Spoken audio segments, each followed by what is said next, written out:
Hello everyone, good morning. কেমন আছো তোমরা সবাই? আশা করছি তোমরা যে যেখান থেকে আমার ভিডিও দেখছো অনেক ভালো আছো আর অনেক সুস্থ আছো। আর আমিও খুব ভালো আছি, বিন্দাস আছি। তো আজ একটা রেসিপি ভিডিও নিয়ে আবারও হাজির হয়ে গেছি। তো আজ আবারও আমি একটা মাছেরই রেসিপি তোমাদের সাথে শেয়ার করব। তো আজকের মাছের রেসিপিটা এমন একটা মাছের রেসিপি, আর এটা কোনো একটা বাঙালি বাড়িতে এই সিজনে করবে না সেটা তো হতেই পারে না, একদমই হতে পারে না।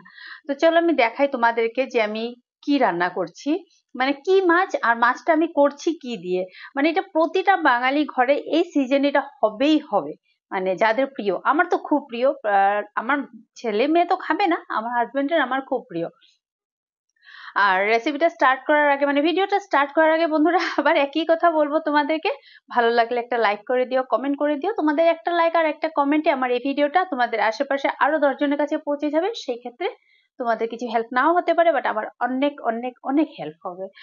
তো আর যদি কেউ কোনো বন্ধু আমার চ্যানেলটাতে নিউ আছো তবে প্লিজ সাবস্ক্রাইব করে দিও। তো চলো আমি এখন তোমাদেরকে দেখাচ্ছি যে কি রেসিপি, মানে মাছের তো রেসিপি বটেই, বাট মাছটা আমি করছি কি দিয়ে। তো দেখো এখানে বন্ধুরা, এই যে মাছটা করছি আমি সিমের বিচি দিয়ে। এই মানে এই সিজনে সিমের বিচি কারো বাড়িতে রান্না হবে না মাছ দিয়ে, সেটা তো হতেই পারে না, একদমই ইম্পসিবল। হবেই হবে। আর এই সিমের বিচিটা আমি কালকে রাত্রে ভিজিয়ে রেখেছি। এবার সিমের বিচির খোসাটা কিভাবে ছাড়াতে হয় সেটা তো সবাই জানো, আমি কয়েকটা শুধু করে দেখাচ্ছি। এই যে এরকম করলে এই যে খোসাটা বের হয়ে যায়। আর এইটা বাকলাটার কোনো কাজে আসবে না, এটা তো ফেলে দিতে হবে। আর রাত্রে অবশ্যই এটা ভিজিয়ে রাখবে। আর যদি রাত্রে ভিজাতে কোনো কারণে ভুলে যাও, 1 ঘন্টা খানিক আগে ভিজিয়ে রাখলেও হয়ে যায়। সকালবেলা কিন্তু গরম জল দিয়ে ভিজাতে হবে, গরম জল দিয়ে 1 ঘন্টা আগে ভিজালেই কিন্তু যথেষ্ট। এই যে দেখো খুব সহজে কিন্তু এটা খোসা ছাড়িয়ে নেওয়া যায়। এই যে দেখো একটু এর যে একটু, এটা তো ভেঙেই গেছে, পড়েই গেছে, যাই হোক। এই যে এরকম ধরে এই যে সাদা দাগটা দেখছো, এটাকে এরকম করে নিচে ঠেলে দিয়ে এরকম করলে এই যে বের হয়ে যায়। খুব ইজি এটার খোসা ছাড়ানো। তো যাই হোক, এই সমস্ত বীজগুলোর আমি খোসাটা ছাড়িয়ে নেব, ছাড়িয়ে নিয়ে তারপরে বানাবো। আর যে কোনো মাছ দিয়ে তোমরা এটা রান্না করতে পারো, চিংড়ি মাছ বলো বা অন্য কোনো যে কোনো বড় মাছ বলো, যে কোনো মাছের মাথা বলো, সবকিছু দিয়ে। বাট আমি আজকে করব হলো বোরালি মাছ দিয়ে। তো এটা এই যে দেখো, এই যে এই মাছটা সকালে হাজবেন্ডে পাঠিয়ে দিয়েছিল অফিস যাওয়ার পথেই। তো এখন আমি মাছটা কেটে নিই, তারপর আমি তোমাদের সাথে রেসিপিটা শেয়ার করছি, ঠিক আছে? এখানে দেখো সিমের বিচিগুলোর খোসা সরানো হয়ে গেছে, ভালো করে ধুয়ে নেব। ধুয়ে তারপর গ্যাসে বসিয়ে দেবো হাই ফ্লেমে। তারপর এখানে আমি স্বাদ অনুযায়ী একটু নুন দিয়ে দেবো। আর এটাকে সেদ্ধ করে নেবো। সেদ্ধ করতে কিন্তু বেশি সময় লাগে না, 3 থেকে 4 মিনিটের মধ্যে সেদ্ধ হয়ে যায়। এদিকে মাছটাও কিন্তু আমি ভালো করে কেটে ধুয়ে পরিষ্কার করে রেখে দিয়েছি। এবার ওই সসপ্যানটাতে একটু ছোট হয়ে গেছিল, জলটা পড়ে যাচ্ছিল, তার জন্য আমি অন্য একটা পাত্রতে আবার ট্রান্সফার করে দিলাম। এবার দেখো 3 থেকে 4 মিনিটের মধ্যে এটা কিন্তু সেদ্ধ হয়ে গেছে। একদম কিন্তু গলিয়ে দিতে হবে না, একদম গলিয়ে দিলে খেতে ভালো লাগে না, একটু দানা দানা থাকলেই ভালো হয়। তো আমি চামচের মাথাটা দিয়ে একটু একটু ভেঙে দিচ্ছি। পরিমাণ মতন হলুদের গুঁড়ো দিয়ে দেবো, আর কালারের জন্য একটু কাশ্মীরি রেড চিলি পাউডার দিয়ে দেবো।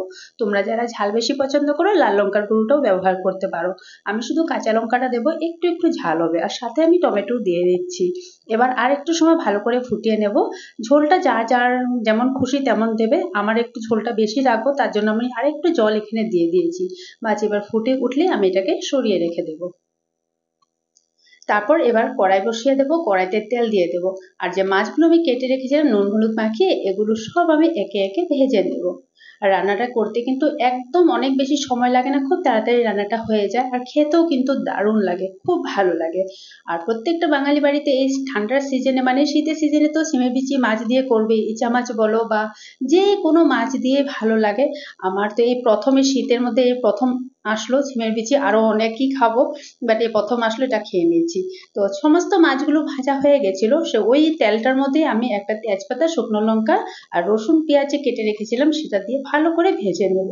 রান্নাটা কিন্তু একদমই সহজ, খেতেও কিন্তু দারুণ লাগে। ভালো করে যখন ভাজা হয়ে যাবে পেঁয়াজটা, তারপর যে সিমের বিচিটা সেদ্ধ করে রেখেছিলাম সেই সিমের বিচিটা একটু নাড়িয়ে নেবো ভালো করে, তারপর এখানে এটাকে সম্বার দিয়ে দেবো।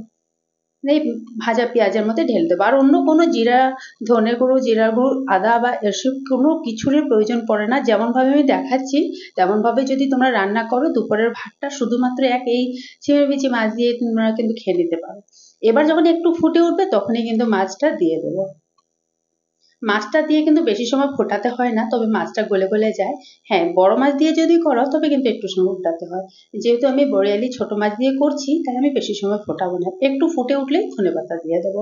ব্যাস, রান্না আমার কমপ্লিট।